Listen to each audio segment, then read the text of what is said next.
La tertulia de César es radio. La verdad es que uno quisiera siempre mantener algo de suspense, algo de incógnito sobre quién es el invitado de cada noche. No es muy fácil, pero en fin, para aquellos que no tienen acceso a Internet y que por lo tanto no van viendo la evolución del Facebook a lo largo de la tarde, pues es relativamente fácil sorprenderlos, no saben quién está.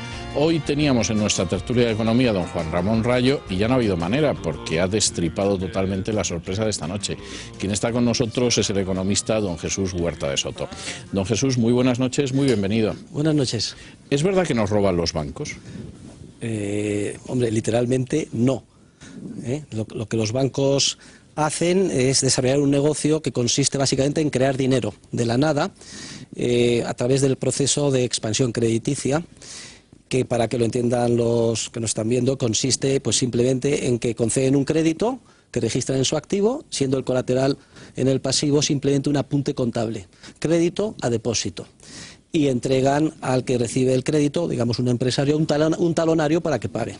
A su vez el empresario paga a sus proveedores, que como terminan siendo también clientes directa e indirectamente de bancos, pues a su vez depositan y así sucesivamente, ¿no? De manera que, para que se hagan una idea los telespectadores, aproximadamente de solo una décima parte de la masa monetaria que utilizamos está materializado en billetes de banco y en moneda fraccionaria. Las otras 9 décimas partes son, yo lo califico de dinero virtual, estos apuntes en los libros de contabilidad de los bancos. A pesar de lo cual tampoco quebramos todos los días. Es decir, esto a lo mejor no es tan grave, o sí es tan grave. Bueno, vamos a ver, esto es grave porque produce un efecto cíclico de expansión crediticia, de creación de créditos, cuyo colateral, repito, son depósitos que son dinero creados de la nada, y bueno, si los bancos ese dinero nuevo se lo gastaran en bienes de consumo, pues sería relativamente inocuo, el impacto afectaría nada más al precio de esos bienes, ¿no? El problema es que lo prestan, y al prestarlo conllevan a los empresarios un mensaje, una señal de que deben de invertir, como si el ahorro de la sociedad en general hubiera aumentado, cuando de hecho tal cosa no ha sucedido. Y entonces los empresarios se lanzan a invertir. Recuerden todos la época de la burbuja previa, incluso nos perseguían los banqueros para que aceptáramos sus créditos, ¿no? Y sin embargo los agentes económicos, los consumidores, siguen consumiendo al mismo ritmo, no deciden ahorrar. Se va produciendo en la etapa de la burbuja una descoordinación generalizada entre los inversores que invierten con esa financiación fácil que concede la banca, que actúa con reserva fraccionaria, y los consumidores que no quieren ahorrar. Y esto pues es una burbuja que tarde o temprano tiene que explotar. ¿Y siempre tiene que producirse un ciclo de expansión crediticia, de burbuja y de explosión, o eso es remediable? Bueno, eso es, vamos a ver, todo el sistema financiero actual es resultado de un accidente histórico. Esto también puede sorprender a los que nos están viendo, que tuvo lugar en Inglaterra en el siglo XIX. Concretamente, el 19 de julio de 1844 se promulgó la ley bancaria de Peel, Bank Act, que fue el modelo seguido por el resto de los países para diseñar su sistema financiero. De hecho, Inglaterra, pues, en la Revolución Industrial era el país líder, ¿no? Lógico. Entonces, Robert Peel detectó, porque Inglaterra era víctima de estos ciclos recurrentes de auge, expansión, burbuja y luego crisis financiera y recesión, ¿no? Detectó que esto se debía a que los bancos expandían el crédito mediante la emisión de billetes sin respaldo de dinero de verdad, que entonces era oro depositado.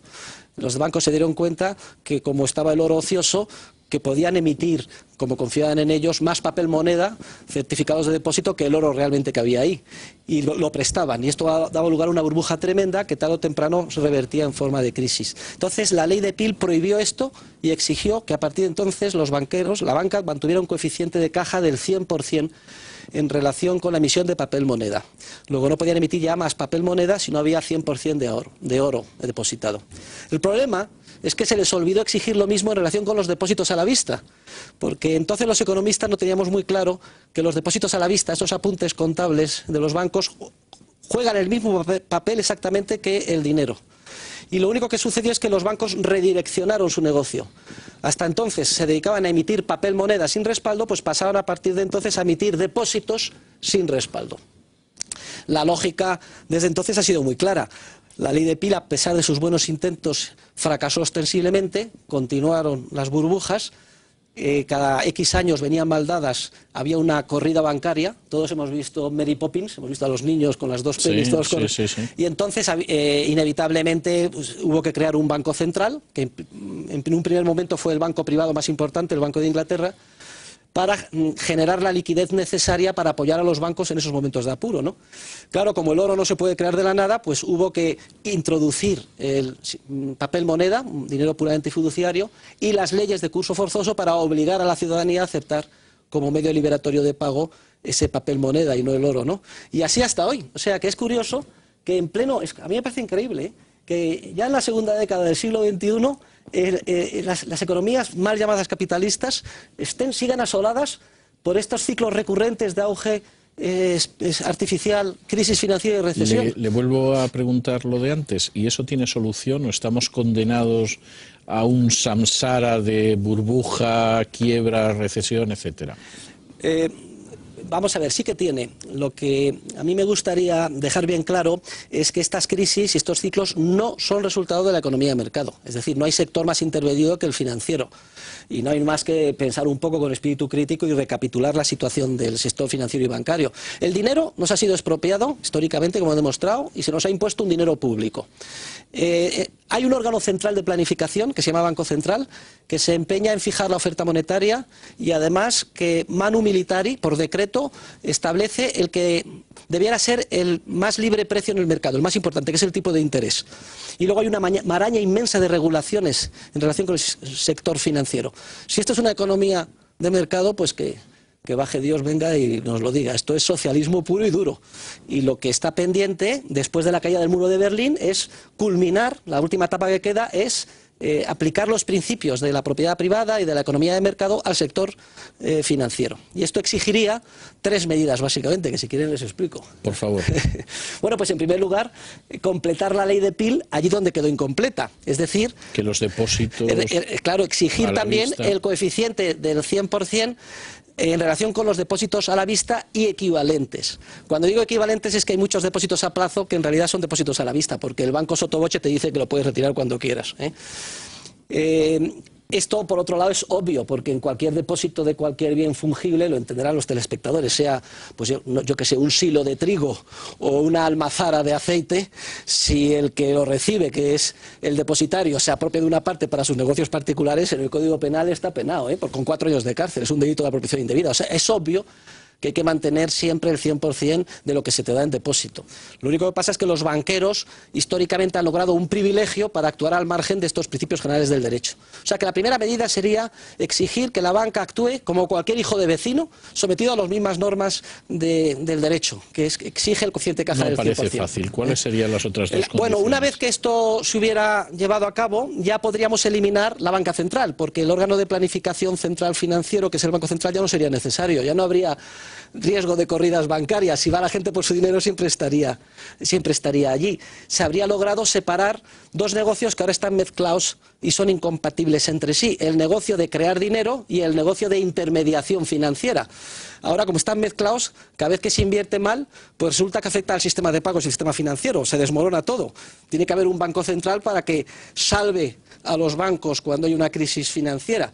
Con el coeficiente de caja del 100% ya no sería necesario el Banco Central, los tipos de interés los fijaría el mercado, ya no sería necesaria la maraña de regulación financiera que se quiere hacer, Basilea II, Basilea III, todo esto que solo ataca los síntomas, no las causas últimas.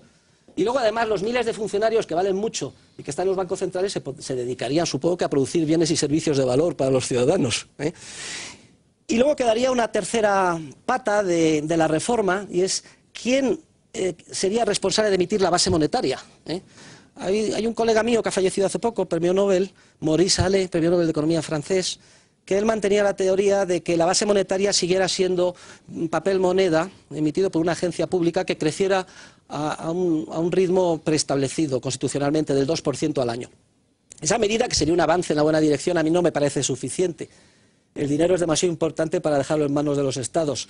A la mínima que hubiera una necesidad, seguro que lo utilizaban para manipular ese poder y incrementar la cantidad de dinero a un ritmo superior o financiar, yo qué sé, proyectos bélicos o cualquier, no sé, pretexto de solidaridad que se inventasen, ¿no? Por eso creo que sería imprescindible que la base monetaria pues volviera a ser lo que fue el dinero secularmente elegido de manera espontánea por la civilización a nivel mundial, que fue el oro, el patrón oro. Tiene una ventaja este patrón, que es primero, no es manipulable por ningún gobernante. Segundo, crece el stock mundial de oro en torno al 2% al año. Y luego es un sistema rígido, ni se expande ni se contrae, ¿eh? Vamos, salvo que se hunda un galeón español lleno de oro.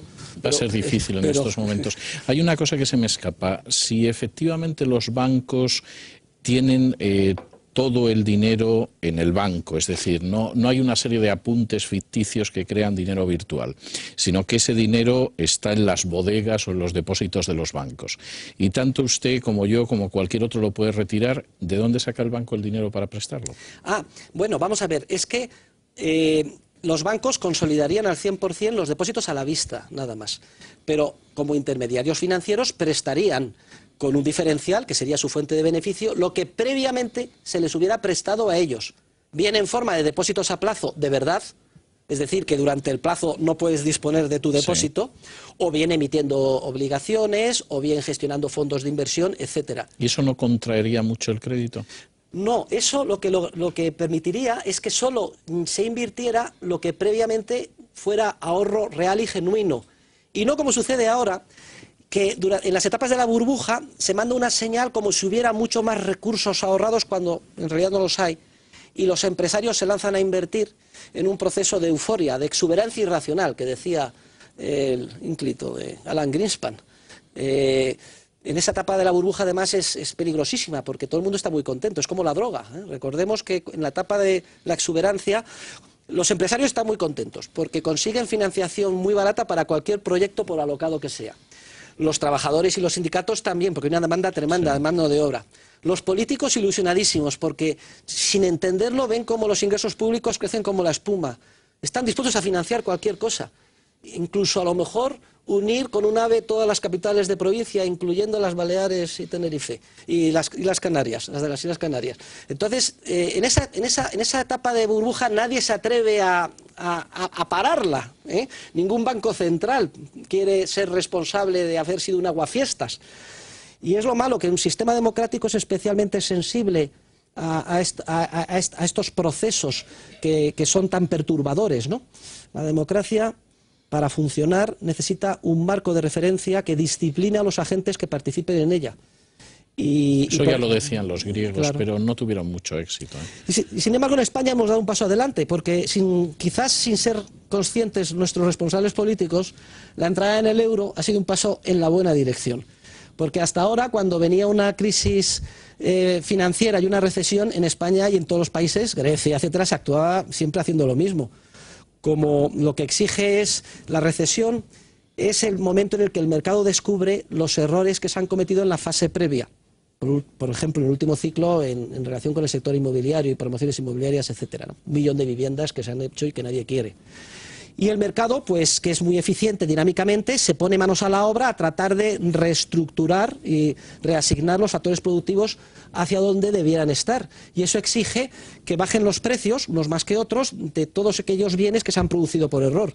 Y eso es un proceso muy doloroso, que lleva tiempo y que notamos todos en forma de recesión económica. Y sin embargo es como la resaca, es la etapa ya de la recuperación. Claro, cuando teníamos autonomía monetaria, los gobiernos reaccionaban haciendo inflación, es decir, devaluaban la peseta, sí, de la noche al día nos expropiaban el 10 o el 20% de nuestras rentas y nuestra riqueza, los ciudadanos no se daban cuenta y salían tan contentos al día siguiente como si no hubiera pasado nada. Ahora, gracias al euro, tal cosa no es posible. Por primera vez en la historia de España tenemos que afrontar una recesión sin autonomía de política monetaria. Esto es una bendición de Dios, porque por primera vez en la historia los políticos han quedado en evidencia. Ya no pueden comprar votos financiando proyectos alocados bajo pretexto de, yo qué sé, de estado del bienestar, obras públicas, etcétera, sino que como no hay fondos y no se nos lo da el Banco Central Europeo, no tiene más remedio que tomar medidas de austeridad. Porque usted cree que realmente nuestros políticos van a tomar medidas de austeridad y no van a gastar más. No, porque en estos últimos años han gastado bastante más. Sí, porque en la época de la burbuja, vamos a ver, España... Cuando digo los últimos años me estoy refiriendo después de que el propio gobierno de Rodríguez Zapatero reconociera que había crisis. Es que, con todos los respetos, yo no quiero hablar de política. A mí me parece que los políticos son víctimas del propio sistema en el que viven. Se aprovechan de las etapas de la burbuja, se apuntan ellos el tanto como si las cosas fueran bien y luego sufren el desgaste cuando vienen las cosas mal, y me parece muy bien. Pero en realidad, digamos que la influencia sobre lo que sucede es relativamente pequeña, lo que pueden hacer. Es cierto que hay diferencias... ¿Son juguetes del destino los políticos? Sí, pobrecillos, si no entienden en dónde están metidos, si no saben de esto nada. Cuando van las cosas bien, piensan en la época de la burbuja que todo iba muy bien. Cuando estábamos tomando decisiones erróneas y cavando, digamos, los fundamentos de la crisis que ahora nos asola. Fue entonces cuando cometimos los errores. Ahora es cuando se han descubierto. Entonces los políticos lo que necesitan es un marco que les discipline. Y si no existe ese marco... ¿Qué sucede cuando ese marco no lo obedece? Pues mire, voy a poner ejemplo de España, para que no se diga que hablo de política, pero por ejemplo Grecia, pues daba lo mismo que hubiera un partido de derechas o de izquierdas, era, digamos, la quinta esencia de la demagogia. Pues bien, pues ya Grecia ha dejado de ser la quinta esencia de la demagogia. Se han tomado unas medidas porque es que si no, el país suspende pagos o es eliminado del euro. Y hay manifestaciones públicas, salen los griegos indignados, que si el estado de bienestar, que si me habían prometido esto o aquello, da lo mismo. Al final, al día siguiente, van todos a trabajar y sacar adelante a sus negocios, gracias a la disciplina del euro. Y de hecho ya están aumentando al 12 al 15% las exportaciones de Grecia a Alemania. ¿Y usted cree que realmente en el caso de España, en algún momento los políticos, forzados por la situación en la que estamos, van a gastar menos? Porque, insisto, lo que hemos visto en los últimos años es todo lo contrario. No me cabe la menor duda de que ya están gastando menos. A mí, por ejemplo, mi sueldo me lo han reducido un 5%, yo soy funcionario del Estado, se congelaron las pensiones, se ha hecho una reforma del sistema de pensiones que es muy tímida, paños calientes, pero que no se habría hecho nunca fuera de este contexto, dentro del famoso Pacto de Toledo, que yo más bien calificaría hasta ahora del Pacto de Silencio de Toledo. Se ha cortado el grifo en el gasto desbocado en obras públicas, subvenciones al cine, en todos lados. Es decir, hay una conciencia de que no hay dinero y hay que recortar, y eso está a nivel de todos los ministerios y todos los departamentos. Y esto es algo nuevo, inusitado en nuestro país. Y se lo debemos se lo debemos a esa amarga disciplina del euro. Bueno, pues no lo comparta, pero váyase, por ejemplo, yo que sé, a lo mejor a la nueva administración, para no mencionar, nueva administración en Cataluña, pues han cogido ¿y qué pasa? ¿Que no hay dinero? Pues entonces hay que sacarlo donde sea. No tenga usted ninguna duda de que a nivel de todas las administraciones se les ha reducido el grifo y están viendo dónde pueden recortar. ¿Han aumentado el gasto en empresas públicas en los 2 últimos años? Sí, pero yo me estoy refiriendo desde que se ha producido la crisis del sector público. Es que también convendría que los telespectadores entendieran un poco cuál es, cómo van los acontecimientos desde el punto de vista temporal. Cuando se presta y los empresarios se lanzan a invertir como si hubiera más ahorro del que en realidad hay, se lanzan a invertir en proyectos que van a madurar en un futuro muy lejano y que no están dispuestos a sostener, digamos, los consumidores. Hay una serie de mecanismos que yo explico en mis libros que hacen que el mercado descubra que esos proyectos de inversión son erróneos y no son viables, salvo en esas circunstancias de créditos tan baratos. Entonces, en el momento en que se produce ese descubrimiento, viene en primer lugar la crisis financiera, porque claro, en el activo de los bancos está el valor de los préstamos. Cuando se descubre que solo valen una fracción de lo que se pensaba, el activo de la banca se contrae. El pasivo es el mismo, que son los depósitos. Todo el sistema bancario insolvente. Y esa es la crisis financiera que asoló al mundo a partir de Lehman Brothers en el año 2007. Y que in extremis salvaron los bancos centrales simplemente inyectando más liquidez. La segunda fase es la recesión económica, que no es resultado de la crisis financiera. La crisis financiera es el primer síntoma, pero no es la causa de lo que está pasándonos. La recesión económica consiste en que, como he dicho antes, el mercado se pone manos a la obra para ver qué proyectos de inversión son viables y cuáles no. Y hay que reasignar a todos esos factores productivos hacia líneas viables. Los más importantes son los trabajadores.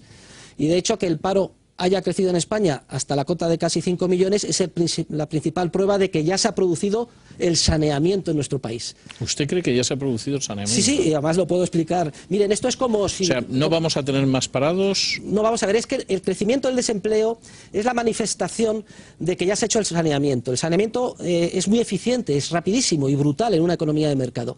En un año han desaparecido en España casi 200.000 empresas, sobre todo relacionadas con el sector de la construcción y periféricos. Y más de la mitad de estos parados procedían de ahí. Y esas empresas había que cerrarlas, porque no son viables. Ahora, la asignatura pendiente es volver a reintroducir en los circuitos productivos y viables a estos parados. Y para esto hace falta una serie de medidas que son las que tímidamente se han empezado a tomar y que nos están exigiendo pues, los responsables internacionales, como la liberalización del mercado de trabajo, la austeridad del sector público, etcétera, ¿no? Entonces, ¿eso quiere decir que podemos estar al final de la crisis? No, lo que quiero decir es que la recesión económica es ya el comienzo de la recuperación. Es como el que desarrolla un tumor y se lo extirpan. A nosotros ya hemos extirpado el tumor porque el mercado es muy eficiente. Millones de empresarios, grandes, pequeños y medianos, han tratado de salvar de la quema lo que podían y lo han hecho. Y han tenido que despedir trabajadores y esos deberes ya se han hecho. Ha sido muy doloroso, un sacrificio enorme. Y el cuerpo que queda ya es sano. Si bien es cierto que está muy debilitado y ahora hace falta reforzarle. Y para eso es necesario liberalizar la economía, que el sector público sea muy austero, que no suban los impuestos, porque las economías domésticas, las familias, las empresas están saneando sus balances, devolviendo préstamos, reduciendo costes, despidiendo trabajadores, necesitan el máximo de renta disponible. Y para ello es importante que los impuestos no suban. Pero como... No parece que vayamos en esa dirección. Bueno, pues es que la tercera fase en el ciclo es la crisis presupuestaria. De la misma manera que los políticos se sorprendían al ver que los ingresos públicos crecían más del 10% cada año, cuando el PIB crecía del 3 o el 4, ahora se han quedado sorprendidísimos al ver que hay una contracción de los ingresos públicos del 20%. ¿Qué pasaba antes? Pues, por ejemplo, que el IVA, que es un impuesto que en última instancia pagan los consumidores, sin embargo lo adelantan los empresarios. Todos esos empresarios que se lanzaban a invertir con crédito artificial adelantaban IVA. Y esto llegaba a las arcas públicas, generando una especie como de sensación eufórica de que se podía financiar lo que se quisiese.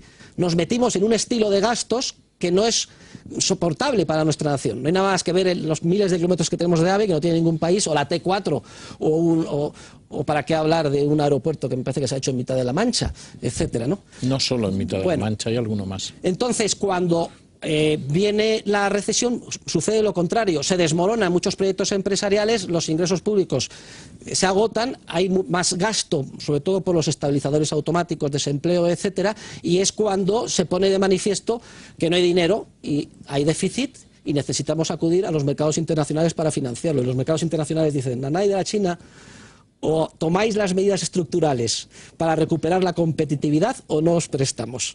Porque en última instancia lo que hemos hecho es todos esos miles de kilómetros de AVE, esas terminales, esos gastos faraónicos que se ven en obras públicas y también esas subvenciones, esos cheques, todo eso ha sido con cargo a préstamos y los que nos lo prestan han dicho no. Tenéis que apretaros el cinturón. Y en esta estamos, y afortunadamente... ¿Usted cree, después de la última entrevista de Rodríguez Zapatero con Artur Mas, que en estas estamos?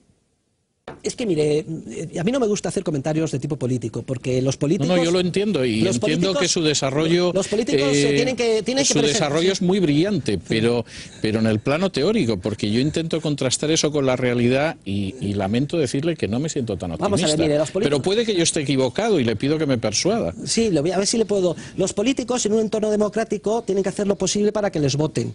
Y si usted dice la verdad, pues pierde las elecciones. Entonces lo que hace es presentar las cosas de la manera más edulcorada posible, pero luego en la cocina se están haciendo los deberes. No tenga ninguna duda, entre otras cosas, porque si no suspendemos pagos nos echan tengo muchas dudas. Pues no tenga ninguna duda. Estamos haciendo los deberes y a marchas forzadas. Pero no nosotros. Grecia, que jamás los habría hecho en su vida. Y el caso de Irlanda también, aunque es un caso muy afectado por el sistema bancario. Portugal. Pero no solo han hecho los deberes estos países, también Francia y Alemania. También es curioso que en esta crisis ha habido dos modelos. El modelo manirroto de Barack Obama, si hablamos de política que sea lejana, no española, que ha sido a base de gasto público desbocado, prometer el oro y el moro, una reforma alocada de la seguridad social y del sistema sanitario, y keynesianismo. Resultado de todo esto, Estados Unidos no sale de la recesión a duras penas y el desempleo sigue siendo muy alto. Y solo la semana pasada ha dado un giro de 180 grados de realismo y ha anunciado medidas de austeridad Barack Obama. Frente a este modelo, que era el tan alabado modelo por todos los keynesianos, los Krugman de turno, que publican un artículo todas las semanas en el semanario, en El País, etcétera, diciendo que estamos locos, Alemania está loca, que está haciendo justo lo contrario que tiene que hacer, que la austeridad nos va a llevar a la ruina, que el euro es un fracaso. Frente a esto, Europa, encabezada por Alemania, medidas de austeridad. Y Alemania, justo todo lo contrario. Austeridad, rigor, medidas de reforma estructural, fijar los salarios en base a productividad y no en base a inflación. O sea, a mí lo de Alemania me parece ejemplar, lo que no creo es que nosotros estemos haciendo lo mismo. Bueno, es que Alemania es la mitad, 40% del área europea. España es que es una esquinita insignificante, ¿eh? Entonces, y Alemania es el modelo y es la que de alguna forma lleva el liderazgo. ¿Y qué resultado? Alemania ha cerrado 2010 con el 3,7% de crecimiento, ante el asombro internacional y sobre todo de los keynesianos y los psicofantes del gasto público, y que justo preconizaban lo contrario y que no hacen más que de repetir todos los días que el euro va a fracasar. A mí me parece tan insistente esa repetición que al final termino sospechando que lo que pasa es que tienen un temor tremendo a que el dólar se desmorone como moneda internacional y sea sustituida por otra menos alocada. Por ejemplo, el euro. Pues, don Jesús, no sabe usted cuánto me gustaría compartir su optimismo. Es más, ahora comprendo yo por qué algunos amigos míos me dicen que les gustaría tener mi fe en cuestiones espirituales. Creo que lo he comprendido esta noche. Tengo que darle las gracias por haber estado con nosotros esta noche, y yo tengo la costumbre, a gente que tiene la gentileza como ustedes, someterse a la batería de preguntas y explicarlas como usted las ha explicado, de regalarle uno de mis libros. Siempre insisto en que, por supuesto, no están obligados a leerlos. Es un pequeño detalle por su amabilidad estando con nosotros, pero sí he escogido este, que es La ciudad del azar, porque en una parte de la novela hay una crisis presupuestaria, y hay una crisis presupuestaria precisamente porque el gobernante de turno gasta alocadamente más de lo que puede gastar, y llega un momento en que las finanzas se colapsan, precisamente no porque hiciera el AVE, pero vamos, hizo una ciudad preciosa de la que además, por desgracia, no nos ha quedado casi ninguna huella. Don Jesús, muchísimas gracias y muy buenas noches. Muchas gracias. Y nosotros hacemos una pausa y regresamos con nuestra tertulia de análisis político.